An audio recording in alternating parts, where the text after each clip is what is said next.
다들이야, 다들인데, 음, 아주, 음, 야채你们 뭐지 차리 요래, 그래서 다들인데, 야채들이야 패배기, Heute ist der dritte Tag unserer Sommerunterweisung. 지 라마, 주변에 남발에 다른 신기, 저주는 남발에 게래, Ich möchte 다른 also gerne 저런 alle 남발에 euch hier 예상하랴, begrüßen 공급사회계 첨부시하이, und wünsche, dass es euch gut 다들이야 geht. 가상 것으로 뒤지는 모두 쉬어야 되려야, 나는 가상 야내 쉬 있음실 봐. 아니 소중한 쉬습니다. 안디 제리아다 가이사드 쉬아리 그래. 다 가이들 쉬는자는 자뱅기 케바 마다 yok 사디기 숨바다 Um da 제비입니다. weiterzufahren, wo wir darüber gesprochen 가이사디 haben, 야네 und da 주비제리아 fortzufahren, 아니 긴디남 wir 치초리아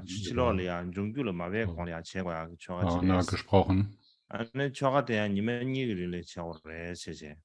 어다 들리지 송샤 다이네는 영아주 시탐지 연예계 요한나는 수고의 세비입니다. 하는 가이사 제한데 님은 지마도 야 말봐. 하는 공은 님은 이치하고를 송샤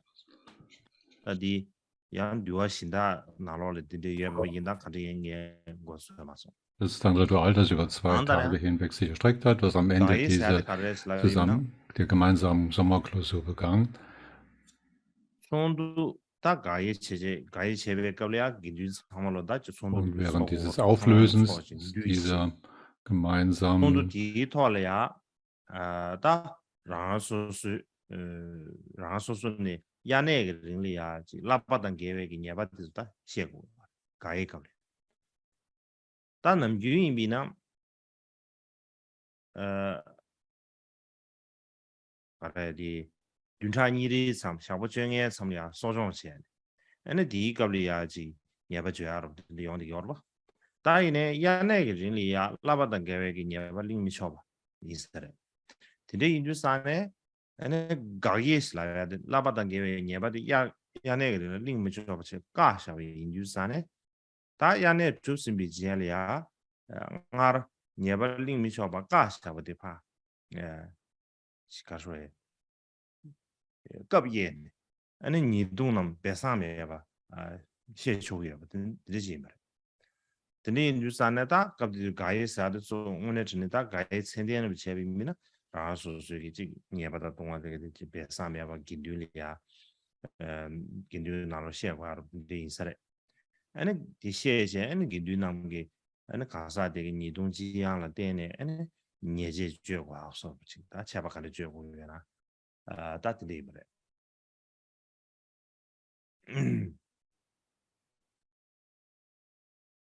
다들이야 다들이 가이디 아니 버지지 주베 수줍치 그봐 다디 제리아 아니야 긴둥이 최고 개체지 가려 알았으나 아니 사기 안 디원디 예대비인데 사기 안 디원 디남 그런 얘기야 그럼도 那么在接着之后呢，那么刚刚是讲到了这个字的部分哦，那么再接着呢是讲到这个加西纳仪式这个部分。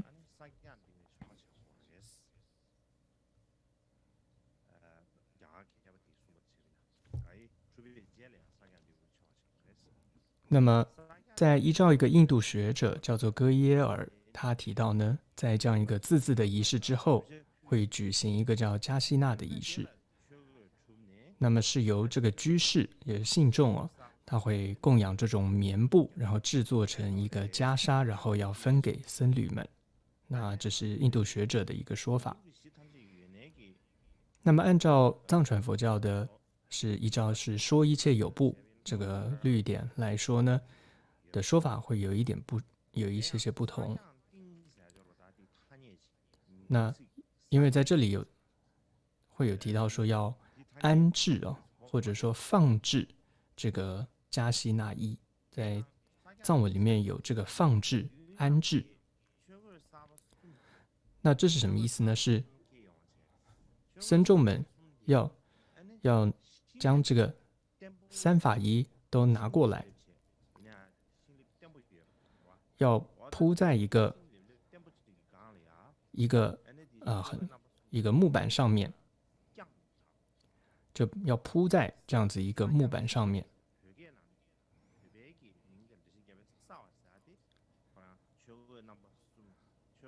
所以在藏文的这样一个仪式上，撒姜这个发音它的意思就是说，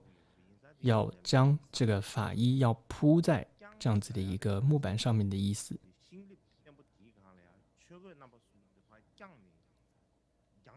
然后要把它要把这个三法衣要把它撑开的铺在这样子的木板上面，这样的一个意思。那么同时这样的一个大的一个木板很稳固的一个木板，它的大小是多大呢？它是一个最大的一个祖衣的大小。那所谓的最大的祖衣大概就是叫做如来祖衣这样的一个大小，所以法衣要放在上面。那放好之后，铺好之后呢，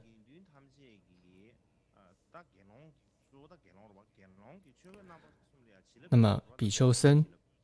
就要在这上面做这个加持。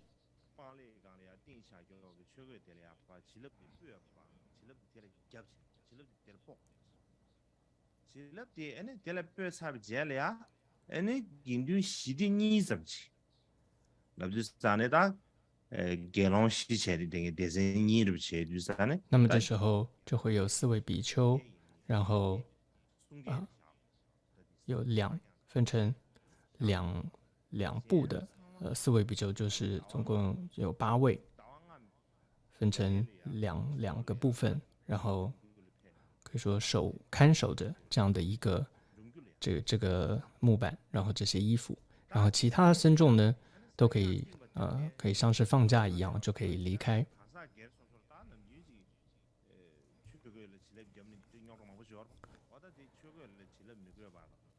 那么在这一段其他僧众就像是放假这段期间呢，他们就可以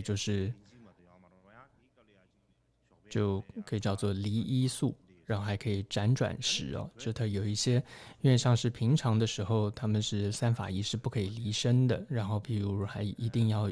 三法衣要做加持，但是在这段放假的期间他们是可以就是说不用对三法衣做加持，然后同时辗转食他们也可以辗转食，是指说吃了一次正餐之后他可以移动一个位子之后还可以继续吃，以前平常是不可以的。总之在这段期间是可以的。同时这段期间他们得到的僧团的得到的供养呢，只要在加西纳这个仪式结束之前他们回来的话，也都可以得到这个分配。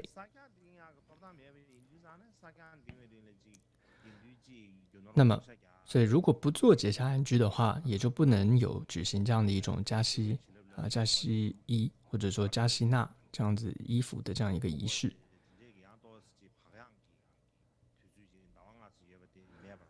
那么同样也就不会有刚刚谈到的这种财物的分配，或者说刚刚谈到僧众们会有5个月的类似这样的放假的期，这种也都不会有了。但是呢，至于藏传佛教有没有这样的一个叫加西纳衣的仪式呢？那么在藏传佛教的后弘期，那么有一个鲁墨传承的，就是在当雄地区的叫郭钦巴家族的一个野西拉玛，他那个时候还有执行这种加西纳的仪式，但据说当时呢出现了一些不太好的缘起，所以在因此之后就不再举行了。那么这样的一个可以说传统加西纳仪式也就中断了，有这样的一种说法。所以在一些文献当中这样记载着。所以总之在之后我们现在就没有这样的一种传统了。但是呢从这样子的文献中看来在藏传佛教的后弘期的初期还是有当时原始佛教这样子的加西纳仪式的传统。在刚刚最开始没有说到，就是有字的，反而讲到了字的这样的内容，就是解下的一些内容，就是结夏安居结束之后，僧团会出门游行举行的一些仪式哦。好，那在接下来要讲的是寺院如何形成。那主要依照印度的学者叫戈耶尔，他也是以他的研究当中呢就提到说，因为僧伽数量的一个增加，还有这种雨季安居的一个习惯所以就导致了这个寺院的这个出现。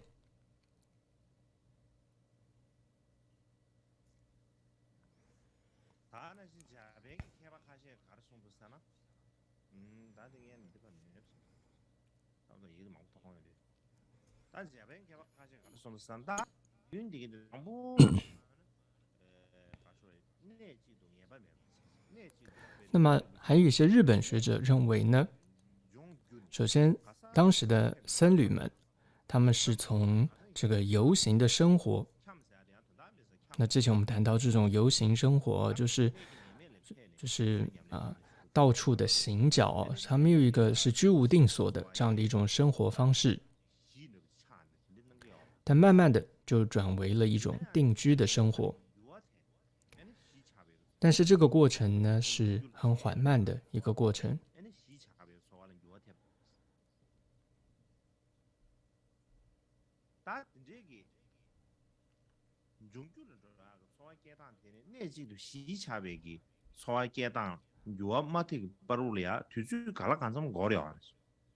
那么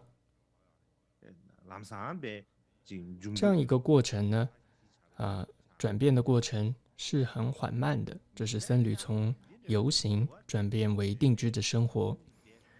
虽然是很缓慢的，但是呢这个转变是在很早期的这个僧伽的，可以说这个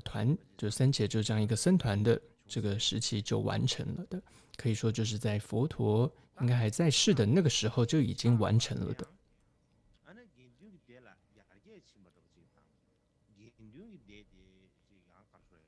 那我们看到随着这个寺院的或者说这种定居生活的这种组织化的形成之后，这个也代表着这样的一种进步和发展。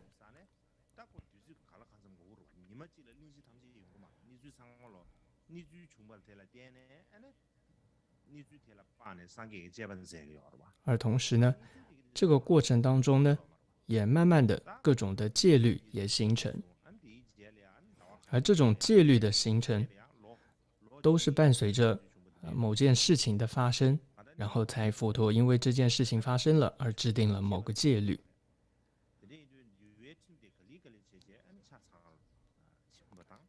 所以同样律慢慢的形成，这过程当中戒律慢慢的形成，那么同时比丘僧伽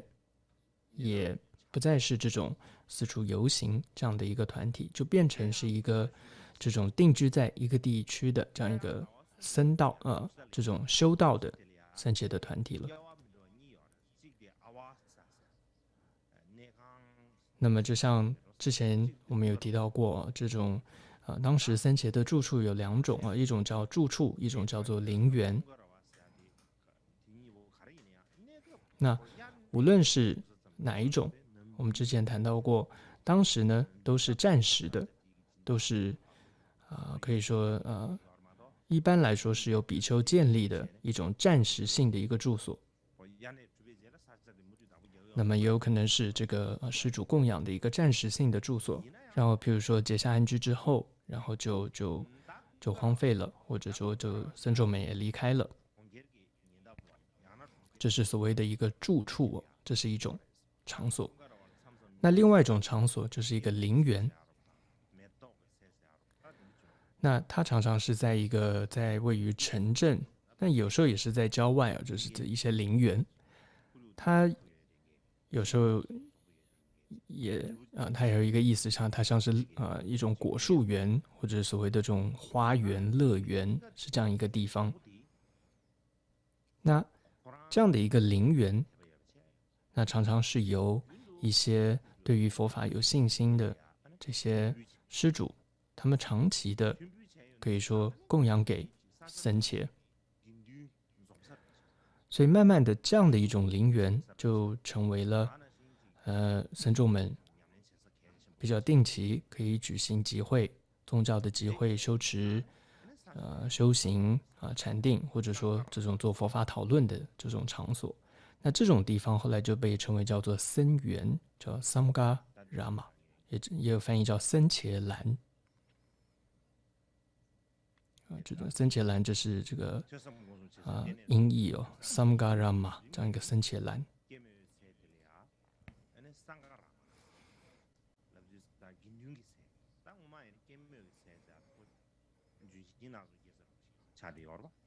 다 되네 디젤이야 갈리갈리 아니 긴둥이 세 긴둥도 삼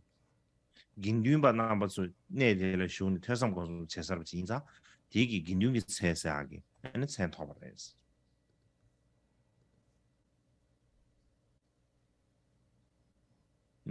다 되네 다른 신기들이 긴둥이 세스 나들이야 야게리아데 체란 스도아 체란 사가데 야게 中文呢就叫做伽蓝。那这个日本当中也是怎么称？像是有一个日本学者叫马田行喜哦，他也认为说这样一个名称在日本也是沿用这样的名称叫伽蓝。那这个中国佛教当中也是称叫做伽蓝，就这样一个僧众的进行集会的一个地方，就是 Samgarama， 这样叫僧伽蓝，或者简称叫伽蓝。另外还有一些日本学者呢，他们认为说这样子的，我们刚刚说的这种叫陵园，或者说僧园伽蓝，那么的拥有者、所有者，他们供养给僧伽之后，但他们还是愿意可以说承担这种比如说维持、照顾跟管理这个陵园的一个这种责任。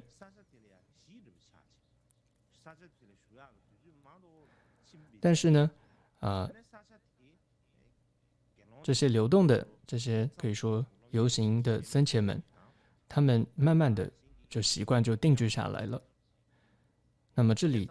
这个陵园也就成为比丘们常常会闻思修的这样的一个依止的一个地方。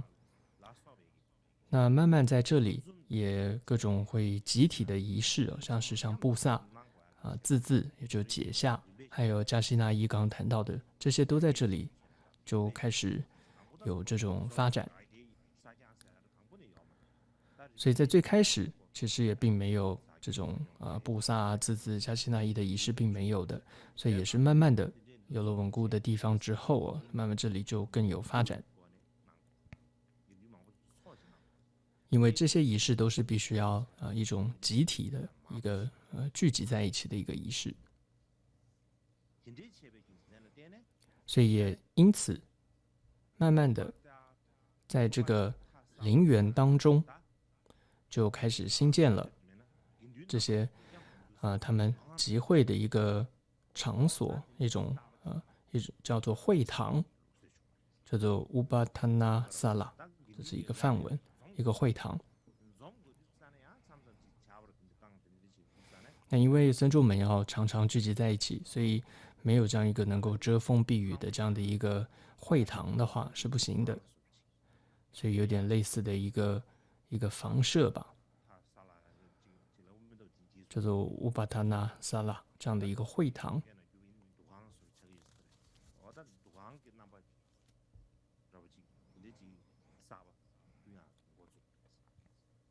हेला तेने ता दुआंच टाबे उंदु साने एने थेला तेने लेनास लगवा लेनाम 야면 땅아주 베베게 알파 교이면 아니 gond인 남바도 신의 총알.那么 곰바 有了这样子的会堂之后，那么慢慢这个地方它就形成了叫做僧院，就是我们现在说就成为了这样一个僧院的形式就形成了。因为本来只是一个陵园，但是这个陵园里面慢慢有了这样一种会堂，这样的一个房舍一样的地方的一个建筑物之后，慢慢这个地方就形成了叫做梵文叫 Lena， 或者就是僧院的样子就形成了。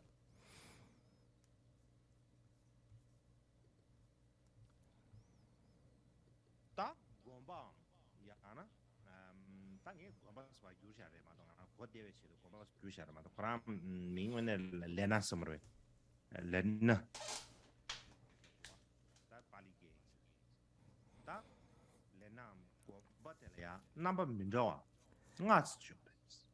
那么在这里的这样的僧院呢，大概有5种，一种是精舍，就是 vihara， 再一种是平房 ada yoga， 再一种是殿楼，叫做 pasada， 再一种是楼房，叫 hamia， 再一种是窟院，叫做 guha。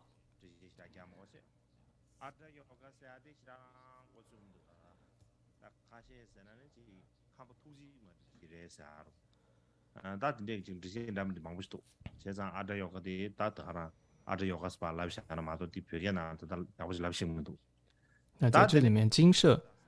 大家都比较熟悉，那么至于第二个这个平房呢，大概就是1层楼的这样的一个房子。那再来第3个就是所谓的殿楼，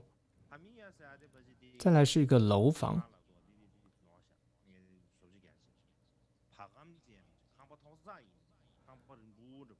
它就是更高楼一些的这样子的房子。然后再来一个是窟院，就是一般我们说叫做石窟啊，窟。它不一定要是这种天然的、这种自然的石窟、山洞，不一定。那么有的时候它也就是人造的，比如说石头堆砌起来的这样一个洞窟也是可以的。那么总之大概有这样的5种。那么其中比较永久性会使用的，那么一种就是精舍，再来就是第2种就是这个洞窟，或者我们叫窟院，大概这2种是比较永久性会使用的。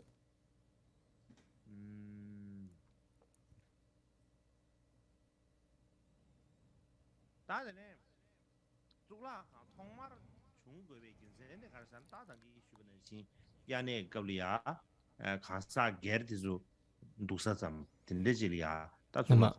精舍呢，在最开始的时候，它是作为下安居的时候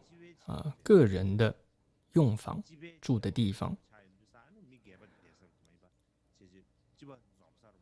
那么后来呢，就慢慢发展成为一个大家一个公共的一个设施，就变成叫做僧伽的一个精舍了。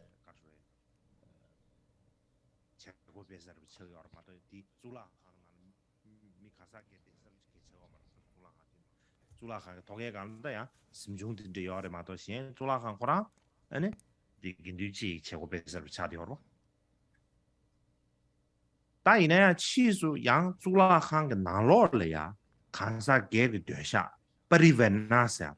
但是慢慢的，那么其中呢，这样的精舍又会建有，里面还在建立有这种个人的住处、住室，就是个人的房间。那么就像是慢慢的，现在我们看到的一些寺院的一些样子，就是说，寺院里面它又会有一些个人的住处。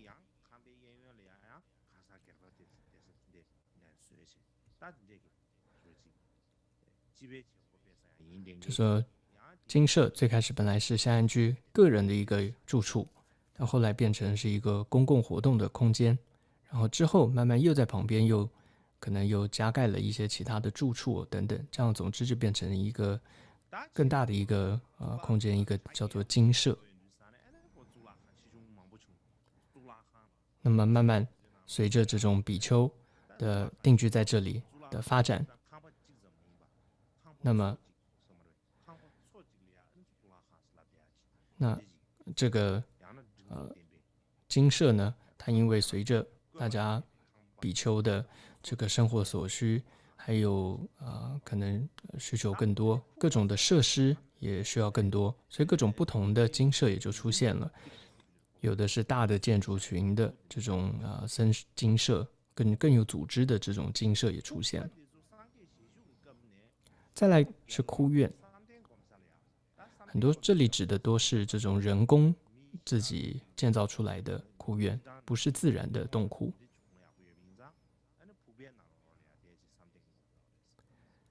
那么在佛陀的时候呢，常常都是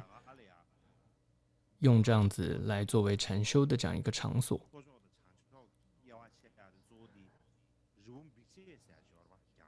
那么在印度呢，有一个中央的山脉叫做温迪亚山脉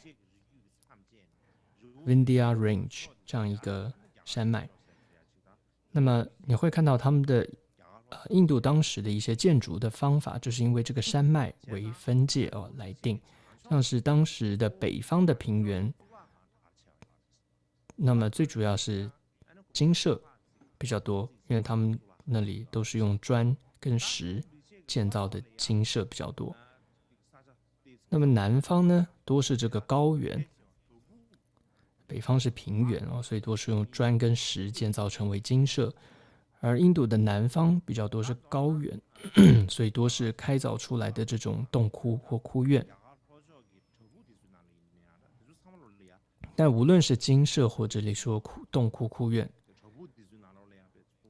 总之里面的设施都是很完备的，都是可以作为这个僧院的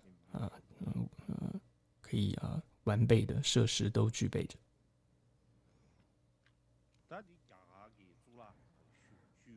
那这是一些印度的托特拉康塔精舍的这个遗址，还有一些这个寺院的遗址。很难说这些是当时佛陀在世的这个精舍，但是应该也是公元2、3世纪时候的一些这些建筑物，应该是公元后的。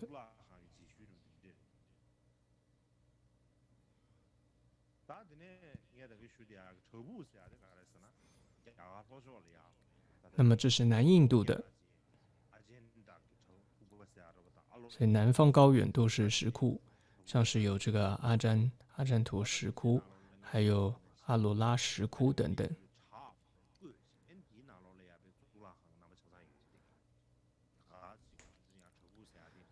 所以我们一般听到石窟很多藏族就会觉得说好像就是这个天然的这种洞窟，然后就在里面做禅修。但看原始佛教当时并不是这样子的，它是一个人工开凿出来的这样子的石窟，而且它是有完备具备着僧院的一切设施的，就像图片里面出来的图片里面看到的，它是一个僧众的一个僧院这样的具备一切设施的这样一个窟院，对，一个洞窟窟院。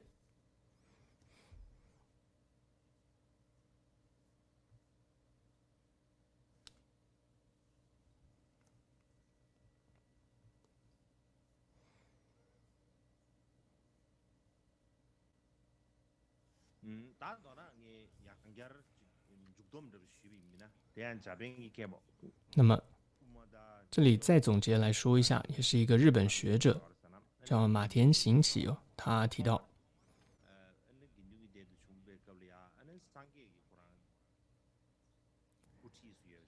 这个就是刚刚我们谈到僧伽这样一个团体，他最开始是以佛陀为中心，然后大家聚集在一起的这样的一个自治的一个团体。但平时呢，僧伽们是四处的游行行脚，然后是这个随处而居的。所以因为是这样子的一种流动的这样的一个团体，所以无论是人数或者是说住处，它都是不确定的。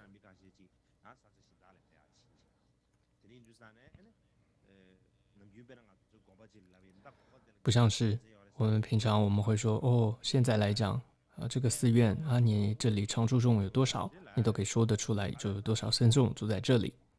但是当时不是这个样子的，因为僧众们是不停的会流动的。比如说有一团的一部分的僧伽，他们流动到这里，在另外一些的流动到那边等等，所以你很难说出确切的人数和他们在哪里。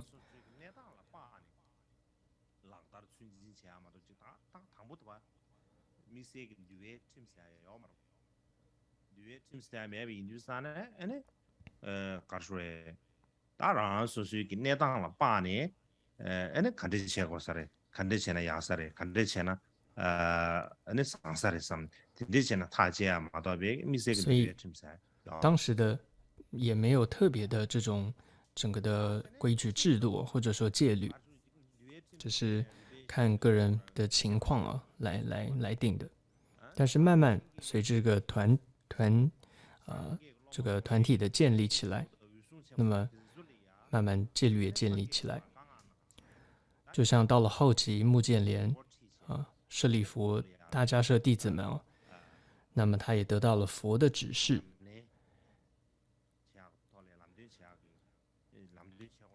佛陀就要他们说，你们呢要这个领众这种修行。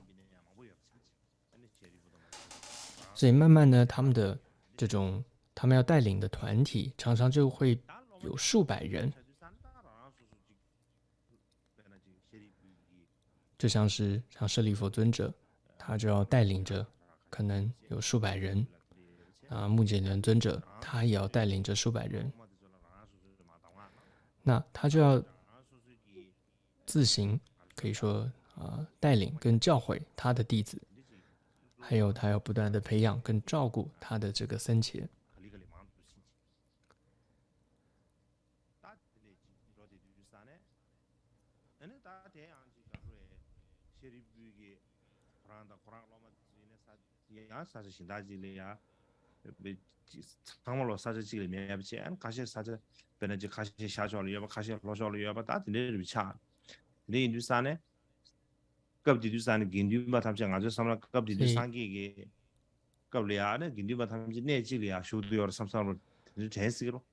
所以当时我们可能会以为好像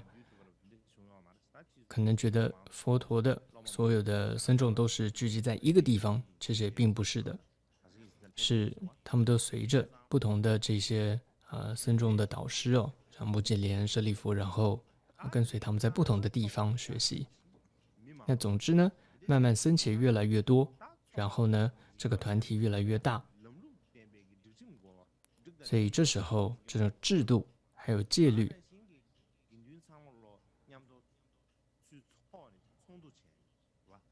还有各种的这种集会，还有这种各种的仪式都是非常的重要。那么其实因为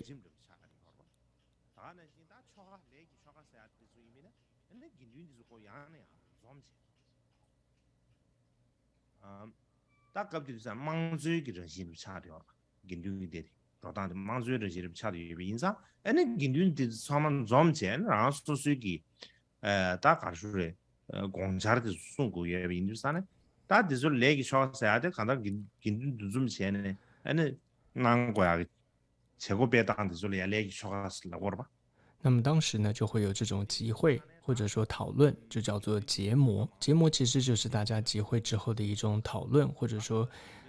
聚会、集会跟开会这样的一种仪式。所以慢慢呢，这种集会结魔就变得越来越重要，甚至说到了佛陀入灭之后，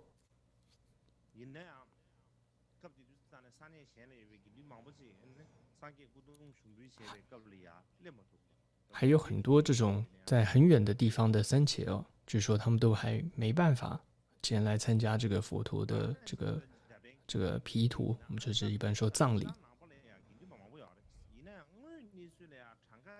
所以可以知道，当时的佛教的可以说僧团呢，还有人数是非常的多，但具体是多少还是不清楚的。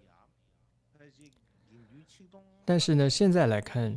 大概可以算说，佛陀成道后1-2年当中，当时的僧团大概有1250人左右。然后在那个之后，然后又跟随的弟子又非常的多，但也不是很确定，但大约有，也是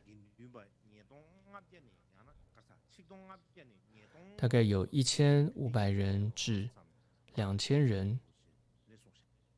之间。所以这是这位日本学者他的一个研究。所以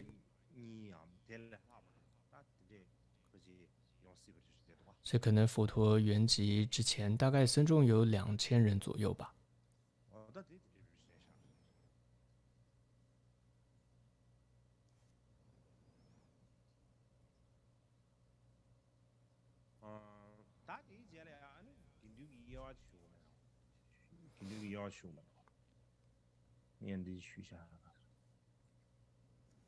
接着要谈一下就是僧伽的这个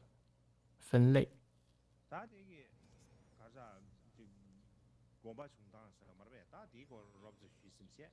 那么前面谈到了这个寺院是如何形成的，僧院。那么接着谈到了僧伽它的这个构成还有分类。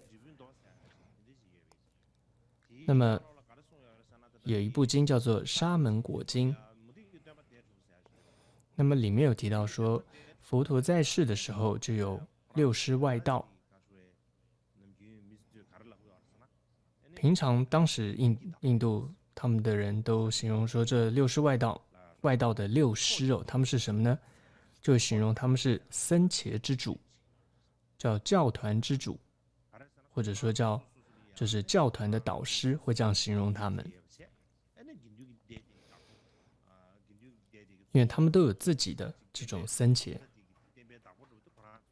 所以他们就是僧伽之主他们有他们自己的教团，所以他们是教团之主等等，也是教团的导师。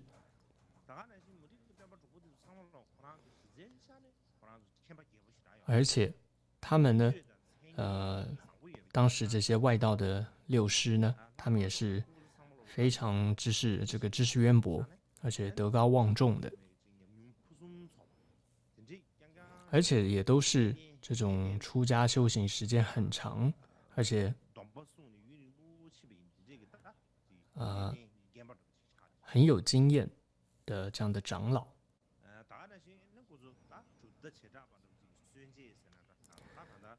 所以可以说都是这种开宗的这种祖师，所以在当时都受到了很多人的这种尊崇。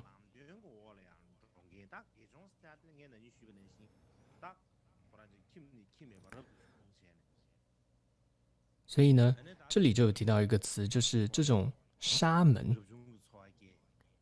那沙门呢，就是说离开了家庭来修行的这样子的行者。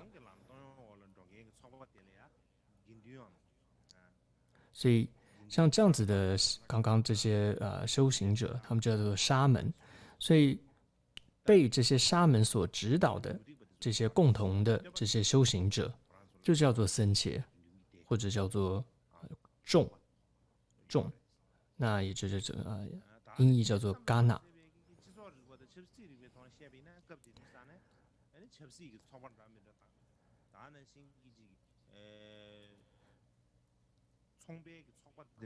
那么一般来说，其实昨天也有提到一些，就是我们说僧伽它就是一个团体嘛。那么所谓的众，一个团体，这是僧伽。那其实这样的用语不只是在宗教里面，那么也不只是在佛教里面，那么其实在我们说社会学这种政治学上，总之就是它是一个集体生活的这样一种类型。所以总之呢，在当时啊，这讲回来就说僧伽啊，在当时就是指说有这样的一群他们一群人，他们会跟随着不同的导师的教导，然后他们自愿的追随着他们，然后可以说各处的去游行，就是导师在哪里，他们就跟着他们四处去游行。所以由这些人所组成的这样的团体，就叫做僧伽，是非常的多的。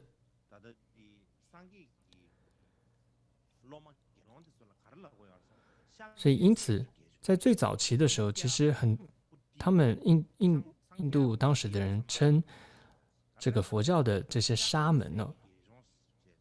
叫做什么？叫世子沙门。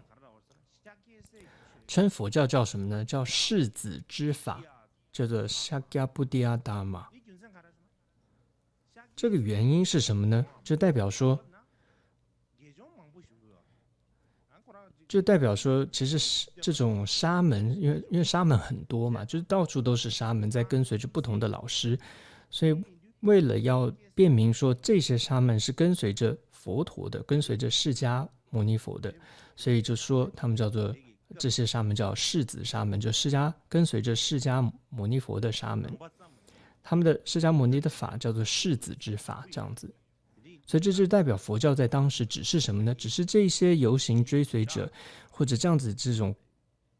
共同体，这种共同游行修行者的其中的某个派别而已。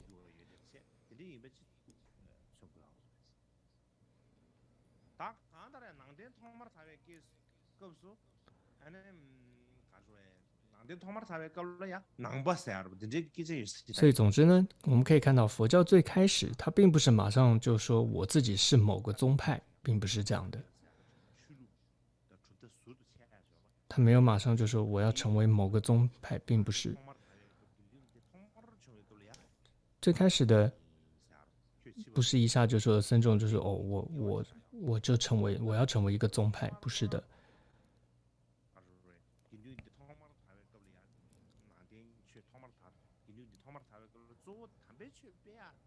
所以佛教最开始它并不就是呈现出一种有这种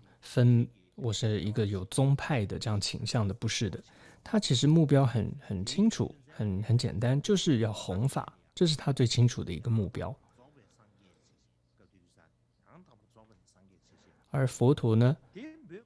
就他们称佛陀叫做正等觉佛。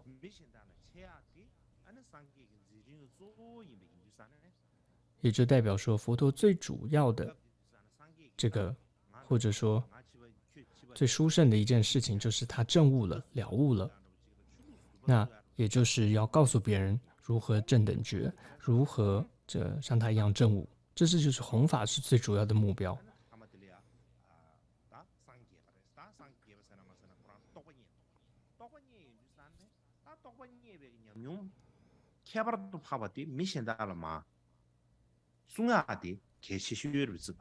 所以这是最重要的，让自己觉悟的这种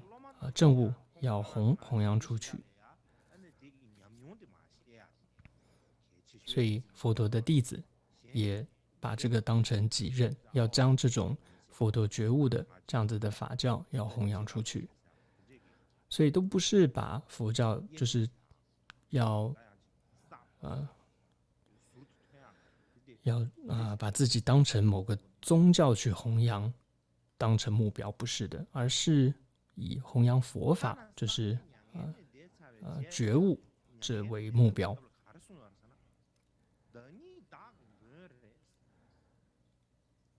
甚至我们看到佛陀在圆寂前，甚至佛陀说的是什么？佛陀说，大家要依靠的是自己，要依靠的是法。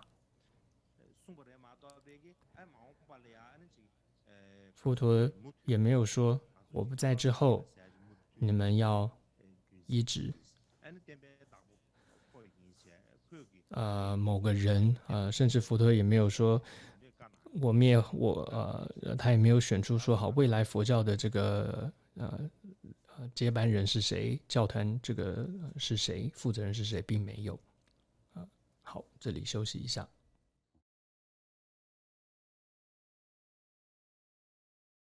打第一节了，呢，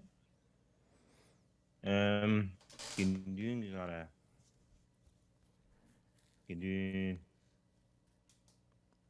紧张出些过了，水平的出些什么了？他紧张的啥的，搞出来的，看这是姐呢。那么接着我们会谈到就是僧伽的这个构成，还有它的分类。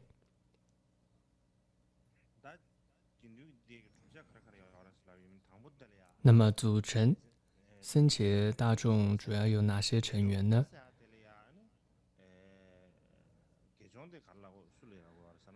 那么首先有名为沙门的，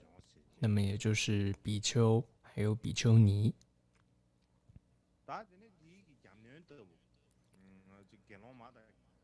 那么接着有作为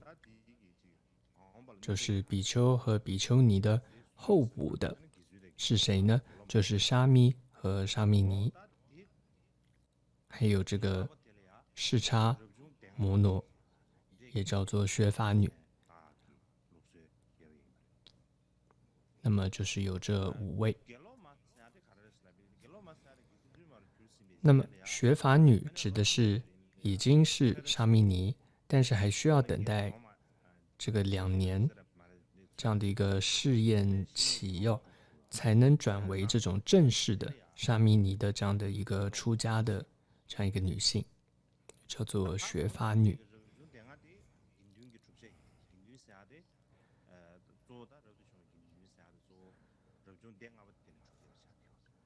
那么出家的，如果从这个僧伽来讲，那么就是所谓的沙门的出家的僧伽，就是这样子的，有这样的5位。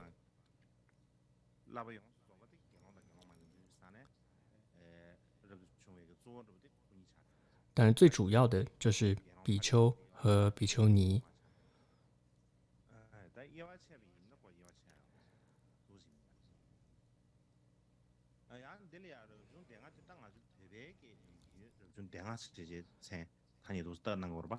大呢，就拍起巴黎给的就拿了呀，南给点啊噻，这个他也大那个意思的。大呢啊，跟女噻个这3个噻个这的养娃钱了，花家去这时候，如果说广义的这个僧伽呢，他刚刚说的是出家众，这是狭义来说。那么广义来说，那可以说是有7众。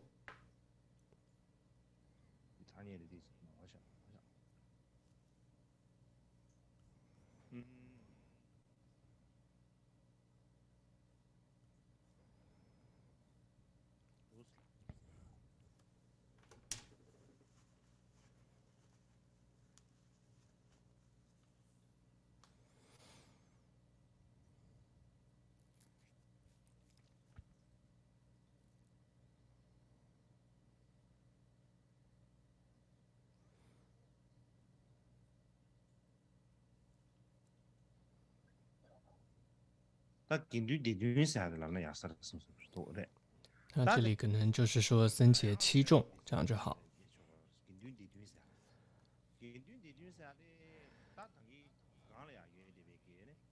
那么也就是刚刚谈到的出家的这样子的僧伽的5众，再加上另外的2众，那么也就是再加上了优婆塞和优婆夷。那么什么叫优婆塞、优婆夷呢？也就是持守了3皈5戒的这样子的在家佛弟子，他们就是优婆塞跟优婆夷。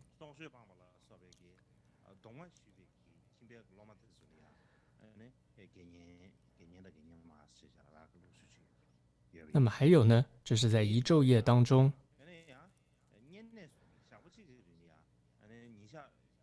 还有他们一昼夜当中持守这种八关斋戒，或者是叫八戒或者五戒的人，也就是持守八关斋戒的人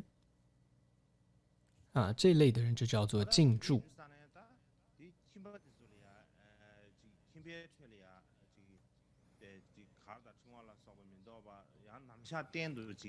那么这样的八戒就是在五戒之上，持守五戒这个之上，还有持守不涂饰花香蔓，不歌舞厅观厅，然后不眠坐高广大床，不非时时等等。那这样子就是叫做禁住戒，这样子就是所谓的加第8个就是八众这样的。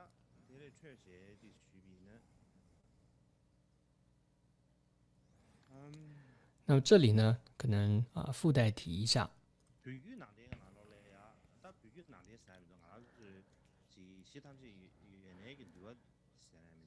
那么我们依照这个说一切有部，就是在藏文当中的说一切有部的这个律当中呢，有一个名词叫做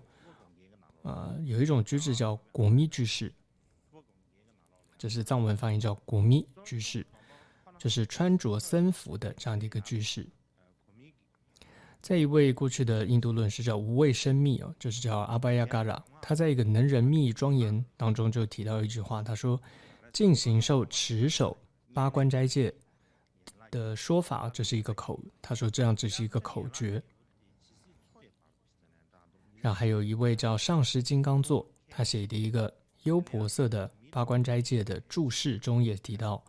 净行受就是一生当中持守八关斋戒，一生中持守八关斋戒，即是持守就是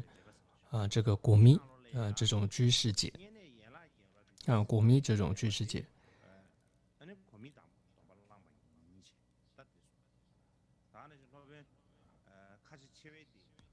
然后同时里面也提到，另外还有一位叫尺部论师他也是这么说的。另外呢，阿底峡尊者他也曾经说过，他说在说一切有部当中，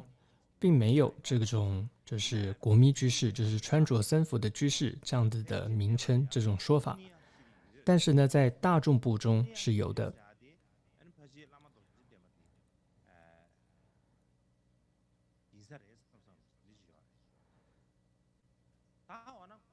然后阿底峡尊者也说，这是大概是布纳西利。那布纳西这个名称大概就是上师金刚座。总之，这个说法大概也是出自上师金刚座的这样子。总之，这个国密它的意思呢，就是国密的意思就是出家这样的一个意思。所以，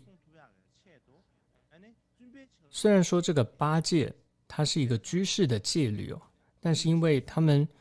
穿着着这个僧服，那么他是居士，但是他们穿着着这个僧服，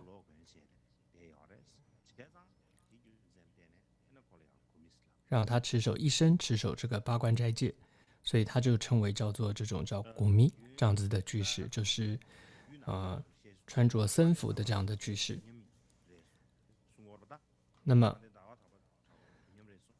我们有一位印度论师，就是和月生论师同时期的一位印度智者论师叫月观，那他就是这个国密居士，他就是一位穿着着僧服的一位居士。所以这是一个很特殊的一个身份，他是居士，但是他穿着着僧服。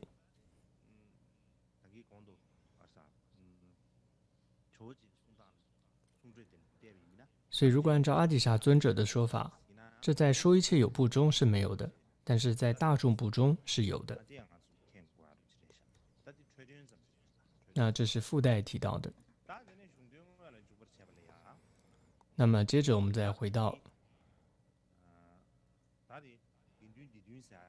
那么总之呢，僧伽七众我们清楚了。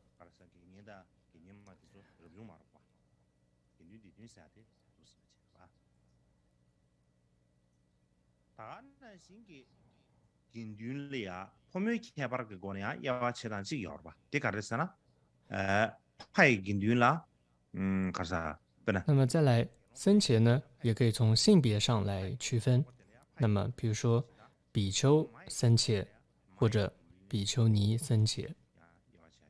这是一种分法。那么也可以从是否获得了解脱，还没有获得解脱的这样子的分法。比如说，获得解脱的叫做长老众，和没有获得解脱的在学地者。那么获得解脱的长老众，它可以叫做可供奉僧伽。那么后面还在学的这种僧伽叫做假设僧伽，有这样的分类。那么再来还有一种僧伽的分类。那么上面刚刚谈到的这种七众僧伽的分类等等，那么比较是根据个人的修持，或者说个人的这种持戒，比如说你持守的是比丘、比丘尼戒、沙弥尼戒等等，而做的这种分类。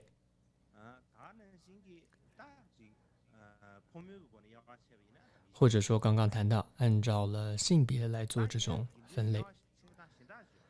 但还有一种僧伽的分类方式是分成叫现前僧伽跟四方僧伽。这在甘珠尔当中，就是藏文的甘珠尔当中是有的，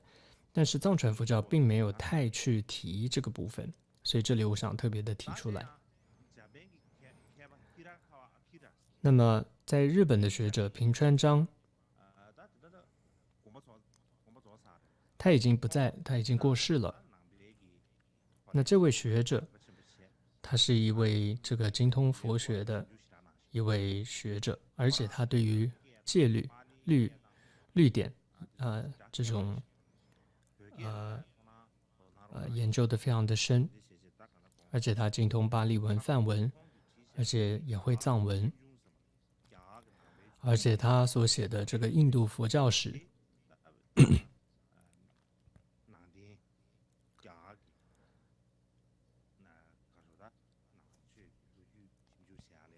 也是现在是大家这个非常公认的一个权威，一部著作。所以依照这位学者的说法，就是他从很多，他也会中文，所以他从梵文、中文、巴利文等等，他最主要是研究依据的是梵文的文献吧。总之，他的研究发现说，所谓的现前僧伽指的是什么呢？就是说现在成立于此的僧伽，这现在有的这里就聚在这里的这种僧伽是这样的意思。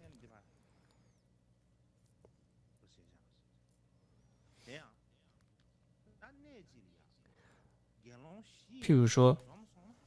在某个地方如果聚集了4位或者以上的这个比丘，那么我们之前已经谈过了，僧伽它就是这个团体。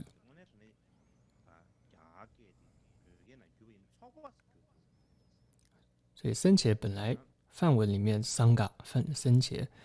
它就是一个团体的意思哦。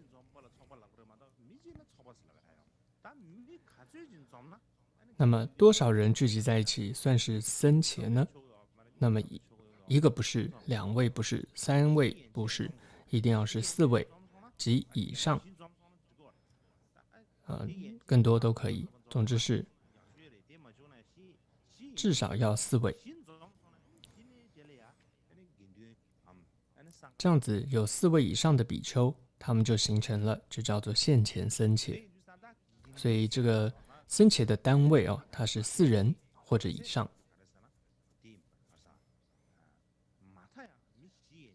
所以至少是要4人以上聚集在一起。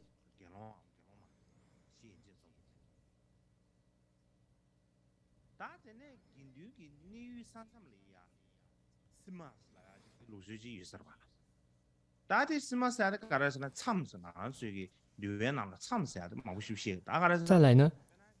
僧伽所在的这个地方啊的界限就叫做界，叫 sima。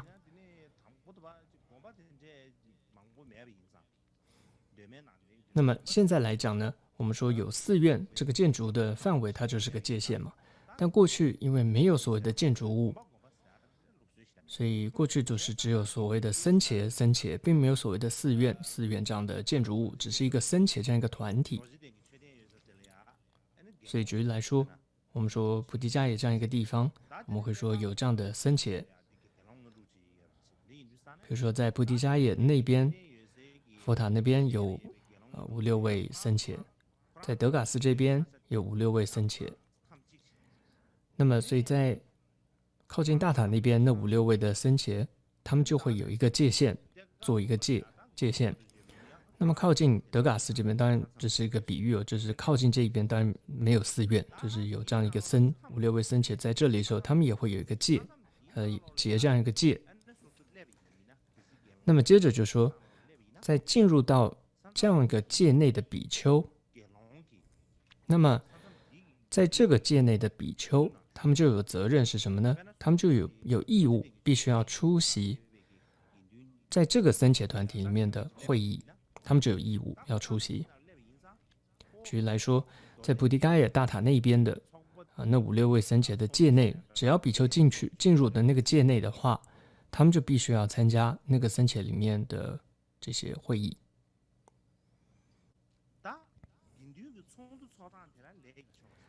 那么僧伽的会议叫做什么？这种举行会议的方法，它叫做什么？这叫做结摩。那么主持这种结摩仪式的人呢，或者这种叫做主持人呢，我们说现在开会都会要有一个主持人。那这个主持人是谁呢？他的名称称作什么呢？当然他是一位比丘。那这个比丘他的名称就叫做结摩师，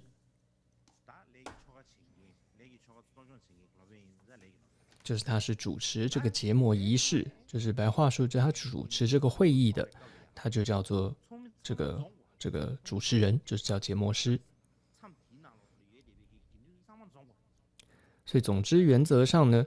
这个僧伽的这种结摩仪式，这个会议就必须是全部的僧伽都要出席。譬如说在大塔那边的界内的这些僧众，如果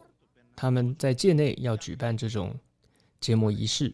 或者任何的集会，里面的僧伽只要在界内，你就必须要出席。特别是像是一些集会，像布萨、结夏安居，还有像是僧伽执事比丘的这种要选出谁是当什么样的职位，有这种执事的选派这种重要的会议哦，大家就一定要出席。那一般来说呢，这种普通的会议、普通的结摩仪式，有4个人以上僧伽就可以了，人数就可以举行。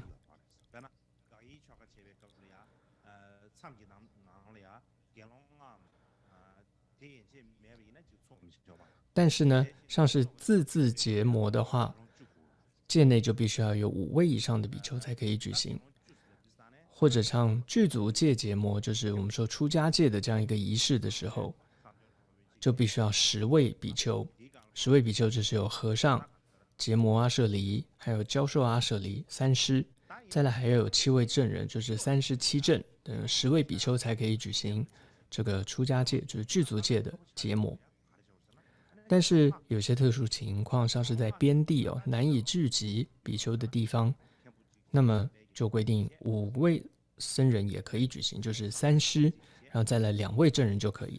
了。3师还是一样，和尚、结摩阿舍离、教授阿舍离，再来2位证人，就2位比丘，这样5位就可以传授具足戒。再一种情况，如果有犯了这种僧残罪犯了这样的僧残罪的比丘，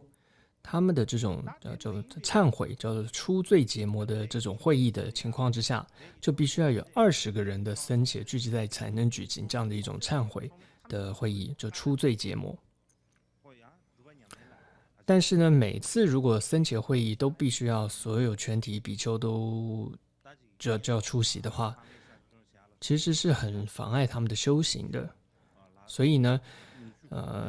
在具足戒的这种结摩，还有像刚刚说忏悔的这种出罪结摩这种场合，慢慢就变成是只要10个人或是20个人的比丘，然后在特定的这种小的结界中啊，就可以举行了。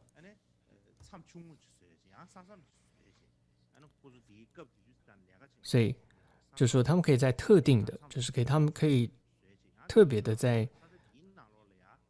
另外再结一个小的戒中，然后在里面再举行这种结摩仪式就可以了。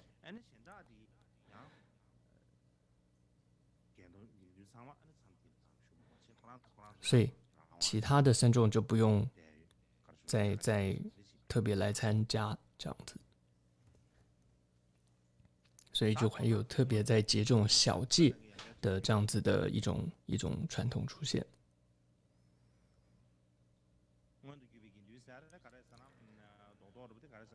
所以总结来说呢，现前僧伽是什么呢？它是一个，总之现前僧伽呢，它就是一个自治的这样的一个，可以说一个单位一个团体。举例来说，刚刚谈到比如说在菩提伽耶那边有这样多一些僧人的这样一个团体，它是一个自治的团体。然后举例来说，靠近德嘎斯这一边的这些僧众们，他们就是一个自治的团体，它是像一个单位。然后各自他们都有各自的可以依据各自的这种戒律去维持，然后他们各自的内部要的这种秩序。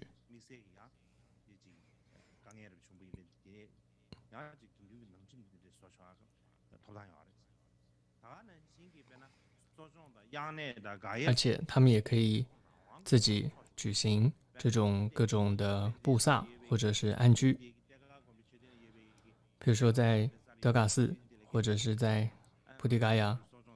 两边的僧团，他们互相不需要问说啊，我们可不可以举行布萨，或者我们可不可以结下安居，不需要互相的得到允许，不需要，各自是可以各自自治的。同样，这样子一个自治单位的现前僧伽，他们也可以各自管理各自的僧园，还有各自的精舍等等这些我们说僧伽的他们的财产，而且是能够公平的分配跟利用的。而且呢，所有他们所接受的这种供养跟布施，比如说各种供养给僧伽的食物啊、衣服呢，都可以很公平的分配给所有的比丘们，来支持他们修行的生活。所以这就是所谓的现前僧伽。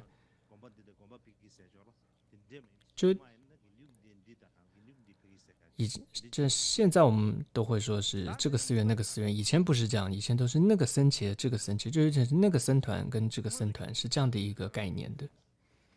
好，接下来是第二类，是四方僧伽。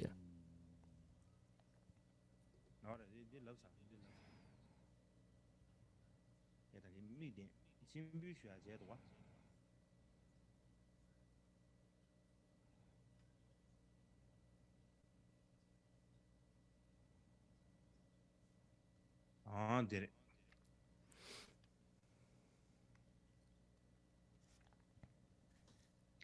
当然呀，我都具备根据的是给别人对tim yor吧，상계嘛，제가 나시 그 뒤에 팀 yor吧，但뒤에个兄뒤와는 손 스타벤 뒤와라 소번 손 좀 뒤tim yor吧，但对了，我都具备根据的是给뒤와当场，那么现前僧伽呢，他们对于佛陀所制的各种的戒律、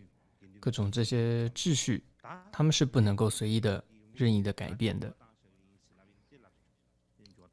那戒律可以说就是整个僧伽的秩序的这个根源。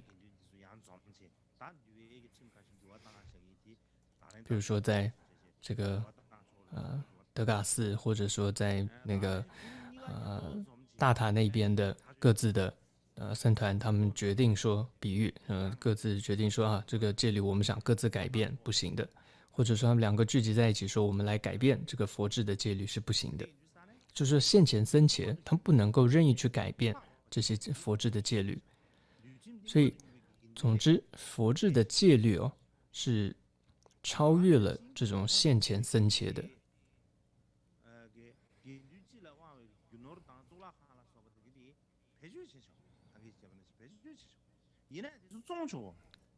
还有，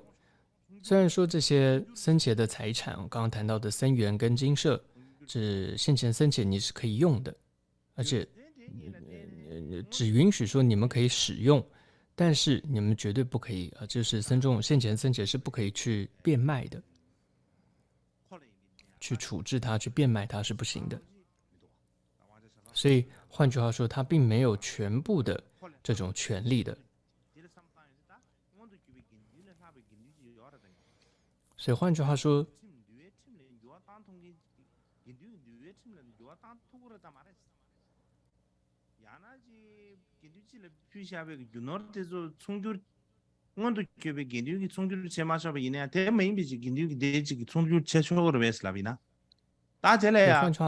是不是还有这种更超过了现前僧伽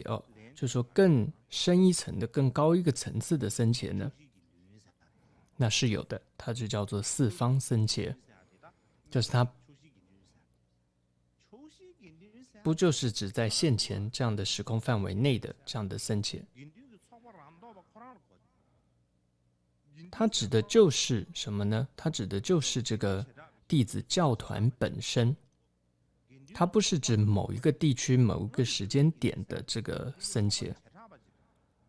因为刚刚现前的僧伽就是在某个地方、某个时间点的某一些人、某一些僧伽，所以四方僧伽，总之它指的就是教团本身，就是这些弟子、这些教团它本身。所以呢，他们是不受就是当前的这种空间、时间的限制。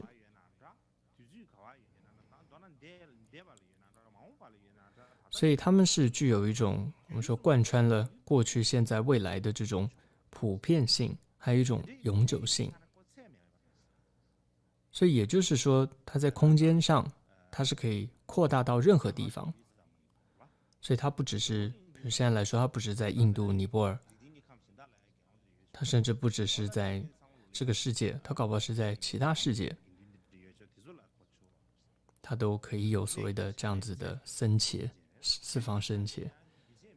而且在时间上，它也是能够永远存续的这种僧伽。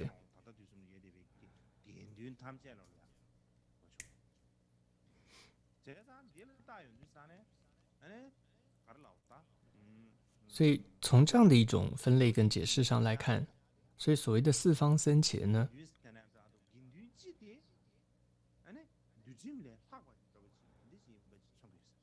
可以说它甚至可以说是超越了这个戒律的存在，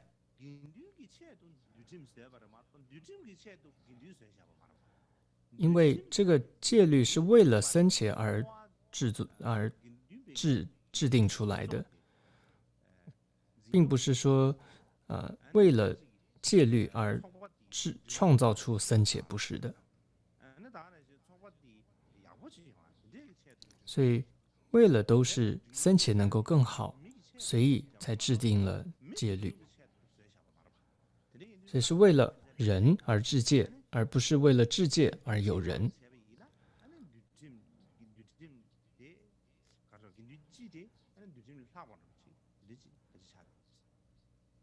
所以这里的四方僧伽，它是比这个还超越了这种所谓的戒的。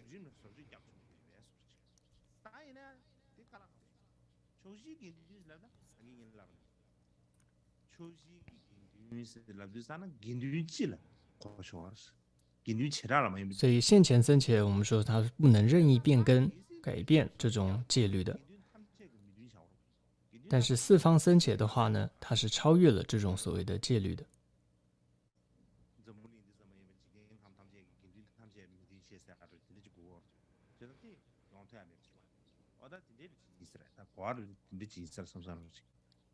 可能大概是这样的一种理解吧。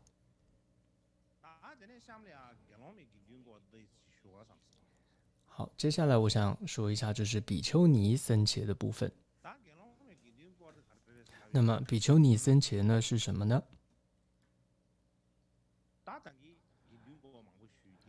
之前我们说了比较多这个比丘僧伽，那么有提到说有分比丘跟比丘尼僧伽。那么其实一般佛陀在一开始是不许这个女性进入僧团，但是呢，由于佛陀自己从小养育他长大的这个姨母，也就是摩诃波舍波提，也就是净饭王他的佛陀的父亲的另外一位这个王妃，也就是佛陀的总之姨母。因为佛陀的生母呢，在佛陀出生的应该是1个星期之后就往生了，所以从小呢，佛陀是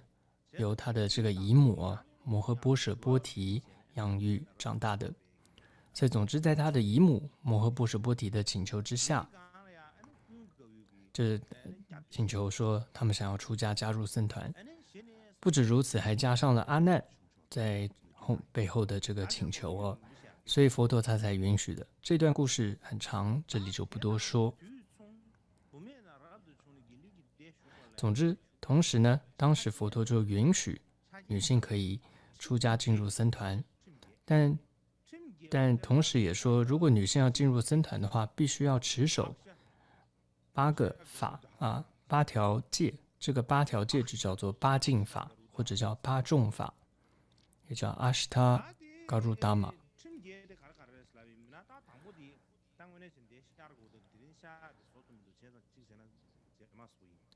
那这8净法是哪8个呢？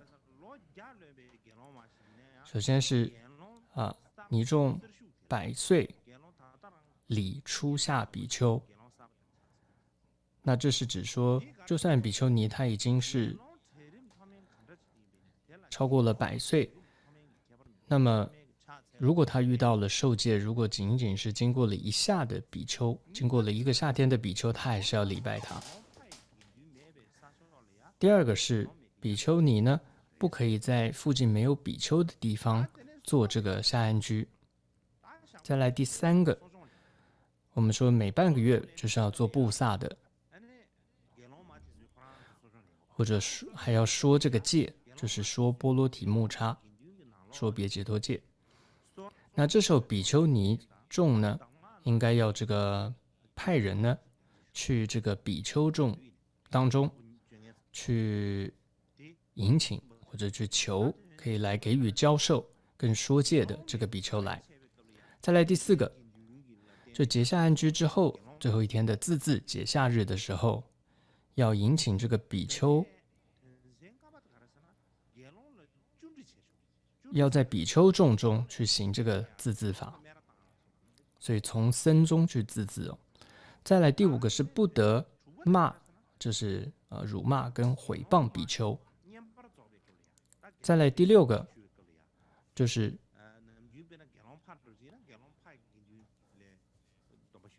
如果要受比丘尼戒，就必须要从这个2部僧中受。2部僧就是比丘，如果要受比丘尼戒的话，你同时要跟比丘跟比丘尼2部僧这样2部的僧中去求受比丘尼戒，不像是比丘戒要求受的话，你在比丘这个当中去求受就好了。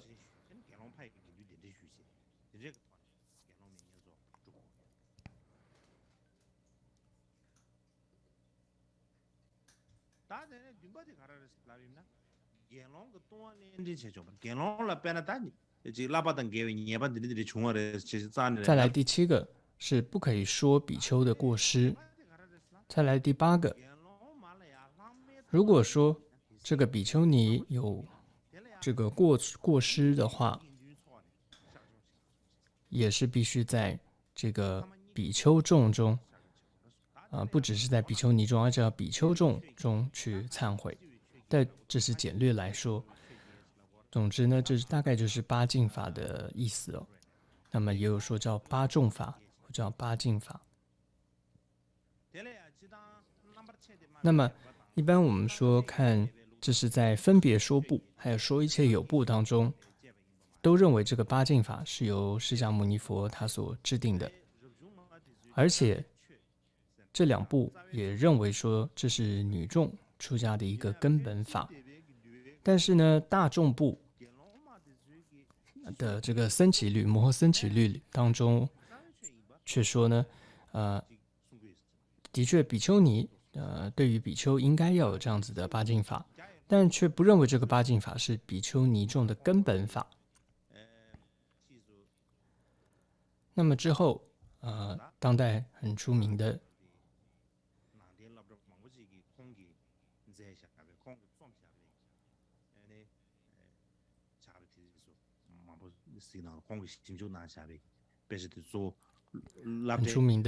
这个一位中国佛教的法师，就是这个应顺导师。那么他的很多的著作也是我们的中国佛教很多佛学院的学生都在读他的著作。那么在他的书中就是首次对于这个八敬法是提出了质疑的。他认为说八敬法应该不是释迦牟尼佛亲自制定的，因为呢，他觉得他违反了佛陀这个随缘成智、随犯智戒的这个原则。因为所谓的随缘成智、随犯智戒，就是说通常都会是因为有一段典故，因为碰到一个公案，某些人因为做了些什么事，犯了什么戒，所以佛陀治了这个戒，都会先说出某个原因、某件事情，所以治了这个戒。但是呢，八敬法你看到它并没有这样子的一个因缘故事在。但是这个八敬法的来源的确很早，而且呢，它可以追溯到佛陀在世的那个时候就有。而且应顺法师他认为说，在佛陀那个时代，的确是允许比丘尼出家，而且当时呢，文献当中记载也引起了当时摩诃迦叶、大迦叶和阿难之间的争论。所以因此呢，他推论说，这个八敬法很有可能是由当时非常保守的这种上座部的比丘，他们因为反对女性出家而提出制定的。所以这是应顺导师他的一个推论跟看法。那讲到这里，我可能说一些故事。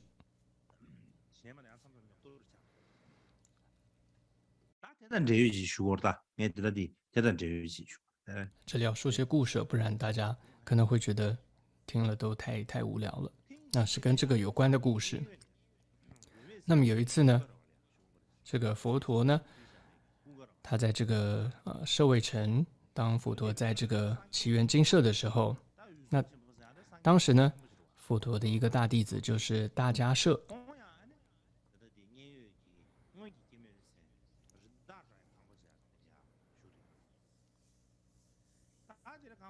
那么当时呢，他在这个叫鹿子母东林这样的一个住处。那么他当时呢，也着衣持钵，然后又就要到这个舍卫城中去乞食。当时呢，就有一个比丘尼叫做土罗南陀。总之呢，这个土罗南陀这个比丘尼呢，总是很麻烦的，也叫做偷懒南陀。刚好呢，他也是要进城去乞食，到舍卫城乞食。他们俩刚好碰到了，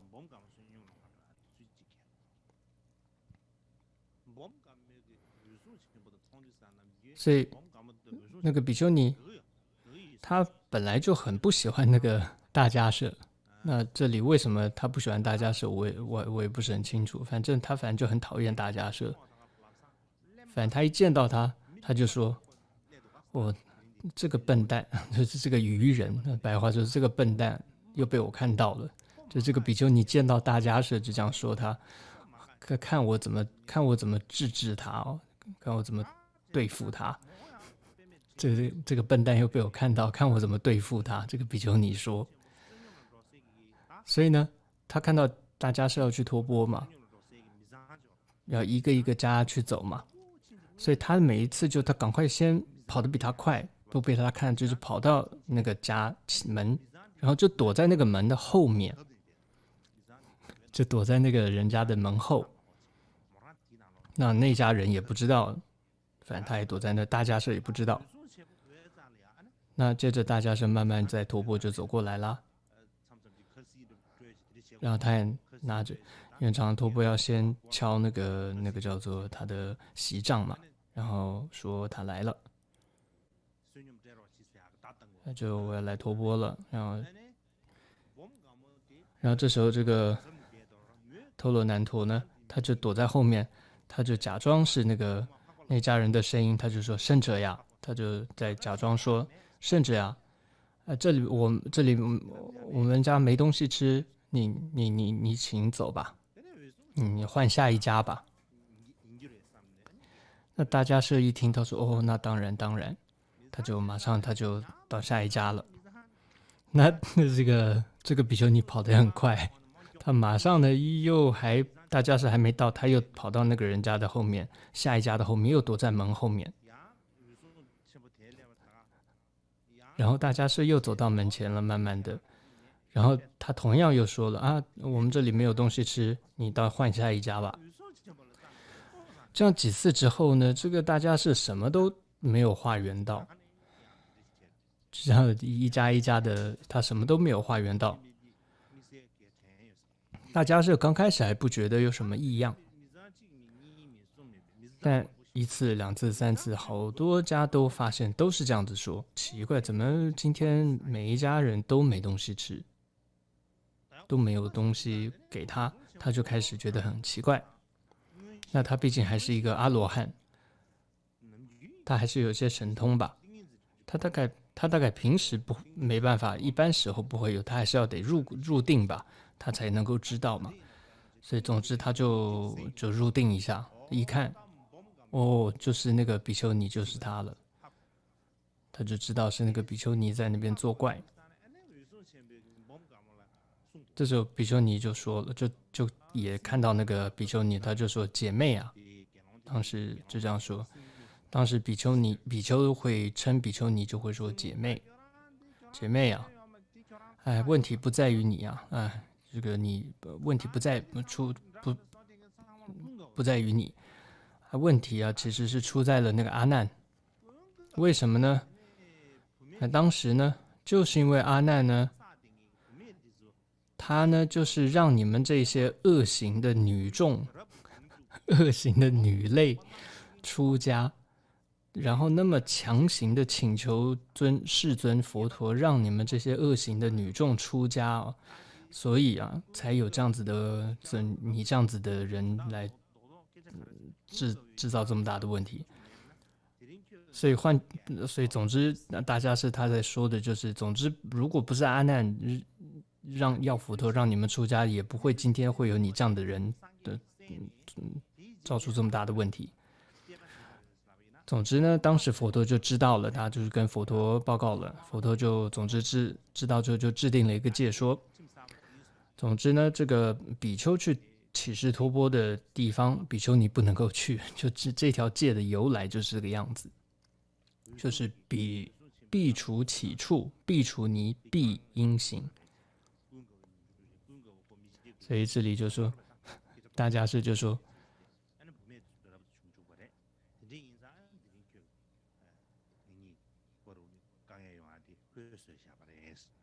总之，大家是那时候就说这个问题不在于你，是在那个阿难，所以这事还不止发生过一次，他们俩这个问题还好多次嘞。有一次呢，大家寿尊者在跟这个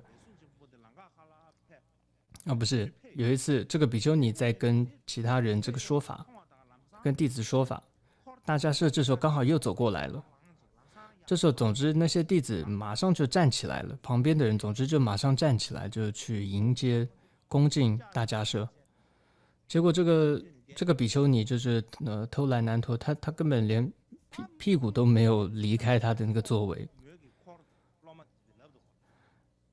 那这时候那个比丘尼就跟其他人说：“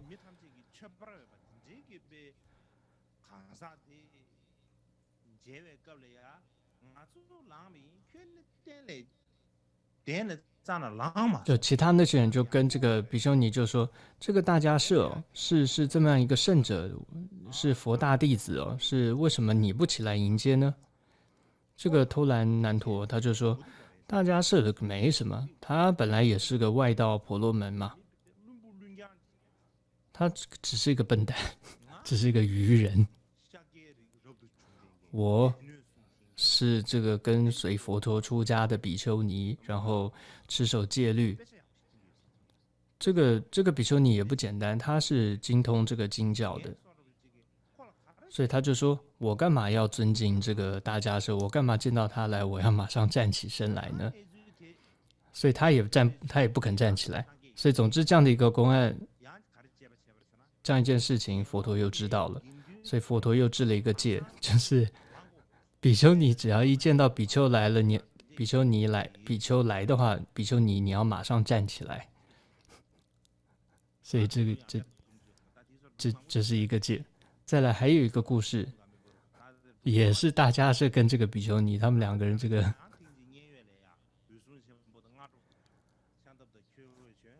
那么有一天也是，这个又是大迦叶着衣持钵，又到城里面去托钵了。那么夏天嘛，就是印度这个下大雨，河水泛滥，走至河水泛滥，所以这个大迦叶呢就走在一个桥上，然后又被那个比丘尼看到了。这个比丘尼看到，哈哈，这个笨蛋又被我看到了，等着瞧看我今天怎么对峙他。他就很快的冲过去，就冲到了桥边了，然后就用力的去摇踏那个桥。但不像现在桥是很稳固的嘛，他就用力的摇踏那个桥，这个大迦叶结果就掉到了河里去，结果整个衣服都湿了，就他的席帐也被那个河流冲走了。这时候大迦叶真是很惨，被这个比丘尼整得很惨。但大迦叶大概还是个圣者吧，他好像也不怎么会生气一样。他又说了，他说：“姐妹啊，哎呀，也错不在你啊，那个真的是这个错的还是那个阿难。”同样一句话，他又说了：“强请世尊度如斯类恶行之女，于佛法内出家为尼。”所以都是那个阿难做了这样的过失。所以如果不是阿难，也不会有今天这样的这个问题。所以总之，这样的事情又被佛陀知道了，佛陀又制了戒。这个戒是什么呢？就是比丘尼不可以跟比丘一起过桥。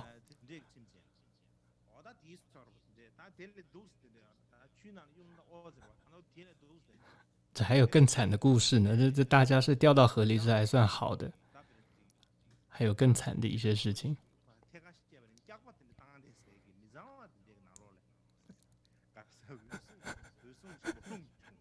还有更惨的是，这个比丘尼有一次还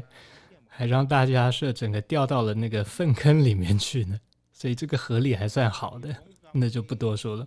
总之呢，这位那个真是不知道他们俩这个到底他跟他仇有多深，就是这位比丘尼为什么这么的不喜欢大迦叶。但不管怎么样，你看大迦叶他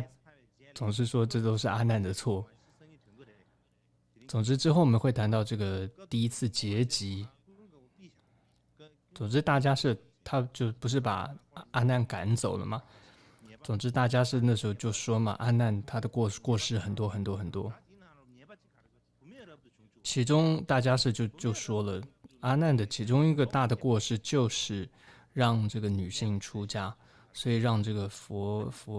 教呢短寿500年这样子，等等等等，有很多这样的说法。所以的确，刚刚我们应顺导师有提到这个一句话说，摩诃迦摄就是大迦摄跟阿难尊者不是有一些争吵吗？其实这也可能是就是当时一些比较保守的这个上座部的他们的一些比丘哦，就是他们所制定出来的这个八敬法，不见得是佛陀亲自制定的。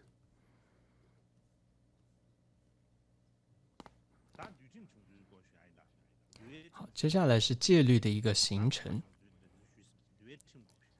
那么刚刚是整个这个寺院如何形成等等，然后接下来是戒律的形成。那么日本的一些学者认为，有一部经典叫《梵王经》，那应该是这个阿含经当中，这是原始佛经，这个阿含并没有翻译成藏文哦，在藏文当中并没有，在中文当中是有的，所以这个是总之出自阿含里面的这个梵王经，在巴利文章中也有阿含，但藏文里面并没有这个阿含，但是在藏文里面是有一些就是只有部分的阿含的一些零星翻译出来而已。总之呢，这些日本学者他们认为说，梵网经中有说到小戒、中戒还有大戒这样的一些用词，还有在阿含出自阿含里面的一部经叫《沙门果经》，那么也有提到跟梵网经里面提到的这种小戒、中戒、大戒这种相似的、相应的一些内容，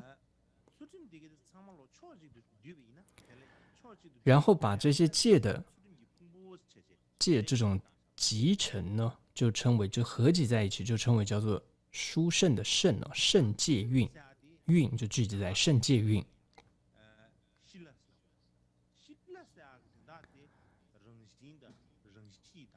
那么这里他们就说，如果具足这种戒运，内心就可以得到这种清净安乐。那这个戒在梵文叫希拉，它有本性、性格、习惯还有行动的意思，所以它的意义就可以有善的习惯或者善的行动的意思，就是戒它的这种意思。所以什么叫做戒的具足？它的意思就是说，你完全舍弃了这种违反这些戒律的各种的行为，那你就是所谓的戒已经圆满了，戒已经具足了。所以换句话说，戒不是说在禁止你什么不可以做，不是，它不是一种禁止，它不是这样的一种命令。所以戒它其实是你是发自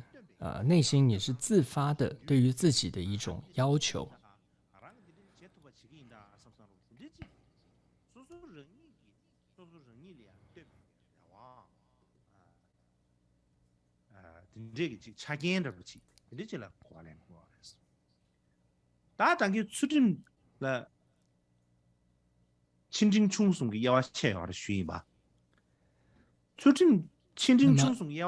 刚谈到小戒、中戒、大戒，那么小戒是从什么开始？它指的就是不杀生、不偷盗，然后非犯行，还有离这种非犯行，还有不妄语。而这四个，它就是其实跟这种外道的这种习惯也是相同的，就是不做这些事情。而且呢，这个跟戒经当中最重要的，我们叫四波罗夷法而且顺序也是一样的。而且呢，内容也是跟这个四戒哦，它是一模一样的。所以换句话说，这代表什么？就证明说，其实这个戒经哦，它就是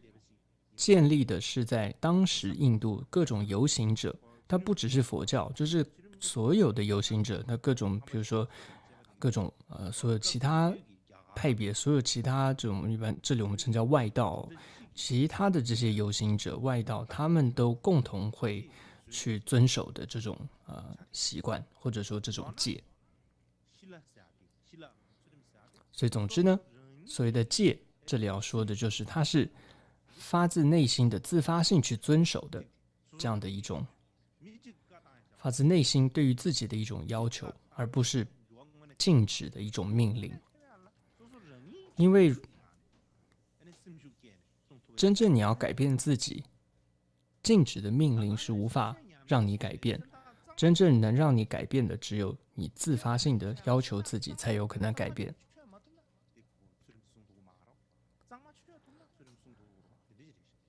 同样的，如果你能够发自内心的要求自己，你才可能很好的亲近的持守戒律，所以它意思是一样的。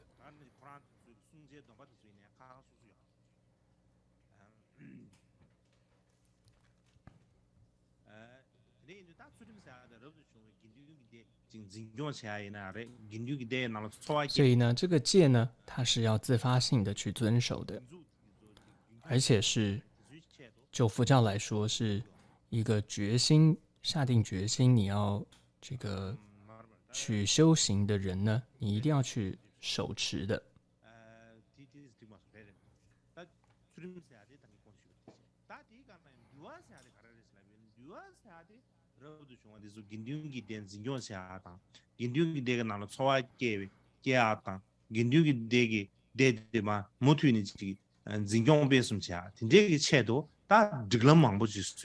那么再来呢，所以戒是这个样子。再来，如果说是一个组织他要组织僧伽，然后要这种为了过这种大家一种集体的生活，所以要维持一个集体团体的秩序，就比较有这种强制力的这种规矩要遵守，要等等这种强制力的这种规矩就叫做律，就叫做 Vinaya。譬如说比丘就有250戒这一些，其中最重的就叫做波罗夷罪。那像犯了波罗夷罪的话，就是也叫4重罪就会被驱逐出僧伽。再来比较次重的罪就叫僧残罪，它有13条。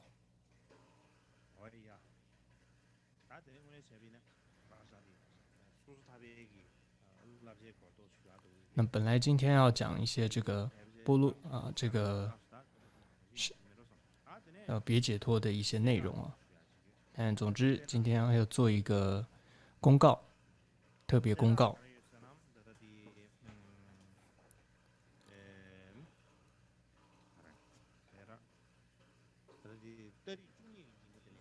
就是我们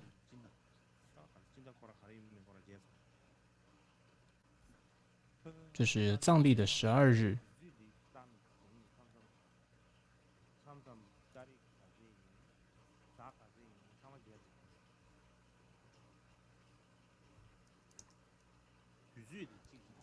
藏历的12日，就是我们这是12月8号。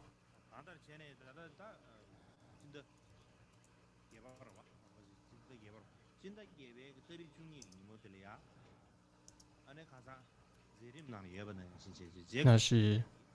我们冈波巴的一个涅槃的一个纪念日。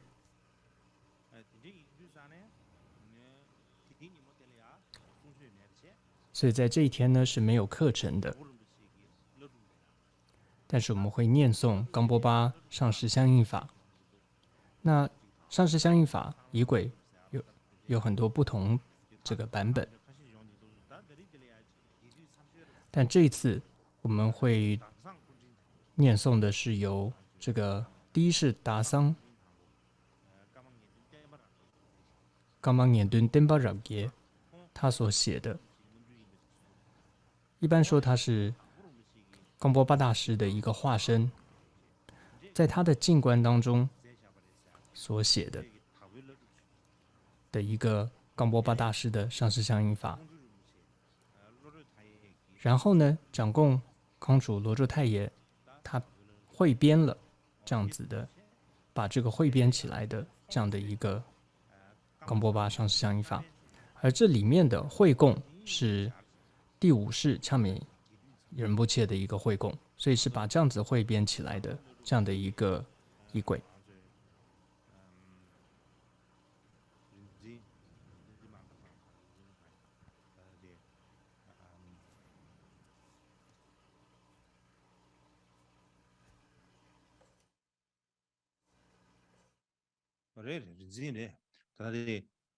군조진도 때때 난게 린진 장중이 물기 안에 때때나 샤바든지 사람을 줍스나죠. 답으로 뭐지 때를 배브레스.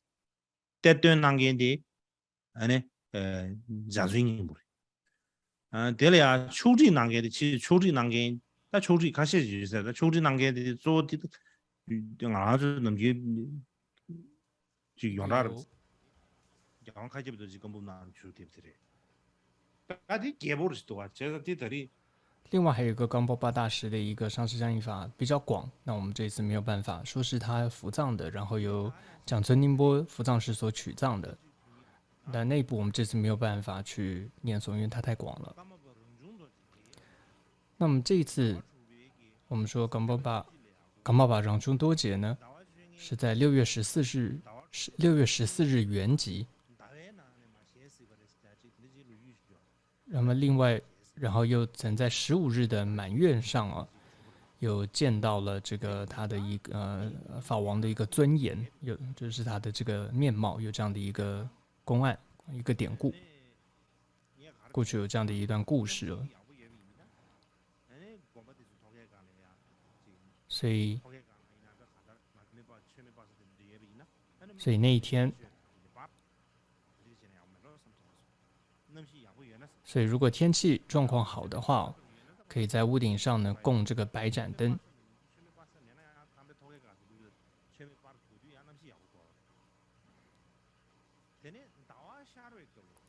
所以然后15号当月亮升起的时候，在寺院的屋顶呢，要演奏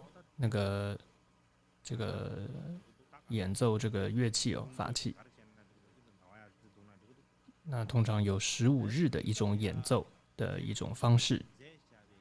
然后之后要念诵让中多杰所著的3篇的短篇的这个著作，也就是3篇跟他空见有关的3篇的著作。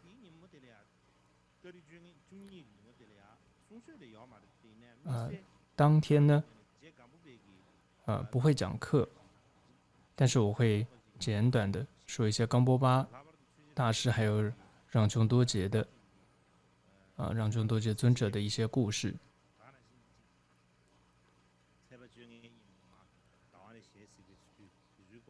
还有就是15日说有见到在月亮上见到这个让中多杰的这个容貌的这样一段故事，会可能做一些介绍。